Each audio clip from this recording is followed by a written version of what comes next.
By the late 1950s, Lenny Bruce shed his image as a strip joint comic for two new roles, potty-mouthed social prophet and jazz junkie. Lenny was out of control and loving it. I got a surprise. It's jumping time.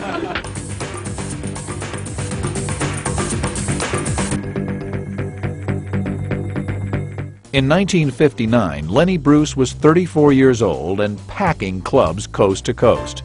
Publisher Hugh Hefner was one of Lenny's fans. Hefner booked Lenny on the first episode of Hefner's Playboy's Penthouse. And Lenny Bruce, foremost exponent of sick humor and... Oh! One of the great things about his act, when he was talking about relationships and he's talking about women, much of that was rooted in the anguish, the pain, the mixed emotions that he felt in the failed relationship with Honey. But Honey and Lenny weren't finished yet. After serving 2 years in prison on drug charges, Honey Bruce was released in 1959. She walked right back into her ex-husband's life. I don't know. I could have a lot of other chicks if I wanted them.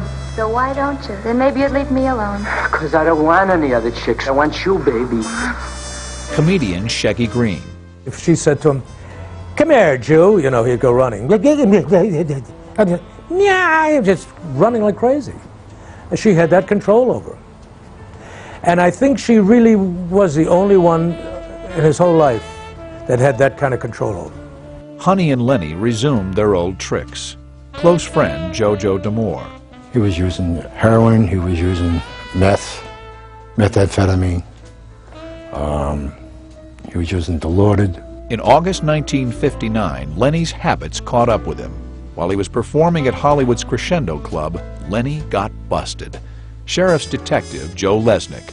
He arrived in a yellow cab. He was obviously under the influence of opiates. And he had numerous marks, scars, and scabs all over his inner elbows and arms, indicative of narcotic usage, specifically heroin. At that time, we placed him under arrest for narcotic usage. But Lenny was not charged. Instead, he became an informant for Lesnick's partner, Carl Trout. Lenny, I said, look, all I want's your connection. I mean, whoever you're getting your drugs from. And he said, well, my old lady scores for me all the time, and she's holding the drugs, and she's down at the Hollywood Market. A few minutes later, Honey was busted with heroin. She also turned informant. They didn't want to go to jail. There's incentive not to go to jail. I talked to the DA. DA puts you on probation. You do good things for me, I do good things for you. We have a trade-off.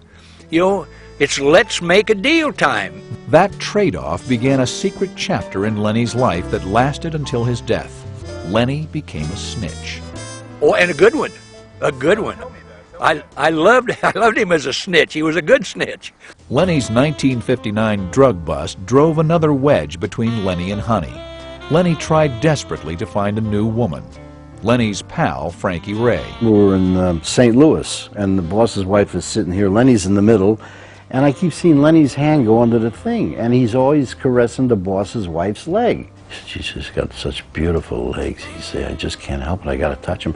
I said, this guy's a mobster. I said, what are you, crazy? In late 1959, 33-year-old Lenny started a safer romance with famed jazz singer Annie Ross of the Lambert, Hendricks, and Ross trio. We went to a club and had a drink. I told him a joke, and he dug it. And that kind of broke the ice, and we became very close from then on. Their closeness seemed to bring Lenny some stability. In 1960, Bruce bought his first home, a hillside mansion overlooking Hollywood. Lenny even tried to kick heroin. He was, at that time, on a health kick. He was very clean. But Lenny's efforts to reform didn't last long. His new house became a dope pad.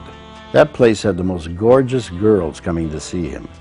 And you would think he would forget Honey, and he just couldn't get out of it. These girls would come up there, and he'd liked them for a while and all that, and he said, but then he would never, that wasn't the same. Good evening. My name is Mr. Stevenson. We're cruising at... In In March 1960, 34-year-old Lenny was performing stand-up in New York City. This time, he hit a buzzsaw of criticism. Columnist Walter Winchell branded Lenny America's #1 vomit. Other critics called Lenny's humor sick. Lenny's fans rushed to his defense. The response was that he was commenting on a sick society and commenting on it in a very moral way. In 1960, Playboy gave Lenny's career a boost by publishing his autobiography. That spring, Lenny was invited to visit Las Vegas by the owners of the Flamingo Hotel. Lenny ended up once again with Honey. What happened next was a nightmare. He walks in with Honey, and I could tell he was a little loaded. All of a sudden, he's walking up the aisle and he's screaming about something, you know. You didn't want to let me work this town with all that ass and blah, blah, and he turns around and he does all those Italian gestures, you know, and the owners are sitting there. Moments later, Lenny jumped on the stage and sprayed singer Pearl Bailey with a fire extinguisher. He starts shooting the people in the audience. The band got it, she got it, and Pearl says, "I do believe that Pearlie Mae was a victim of a practical joke." Now the security guards, they come knocking on the door, and Lenny comes out nude. And he's got Honey in the bed. I guess she was nude too. Maybe they had 6 other people, you know. And they says, "Get out." He said, "Hey, man, I really gotta mind it. No, now, get out now." Lenny was thrown out of Las Vegas with his reputation tarnished. In 1961, while Lenny was performing in Philadelphia, police raided Lenny's hotel and busted the comic for possession of syringes and methadone. The charges were later thrown out, but by now, cops all over the country had Lenny's number. He was using very large amounts of heroin. Even his own admissions, he'd overdosed numerous times, came close to death, and survived. When the E! True Hollywood Story returns, it's Lenny Law. Use a big word, go to prison. Lenny was arrested for the 10-letter word and the 12-letter word. And later, the Big Chill. It was a crime scene, literally. The police, ambulances, and so on.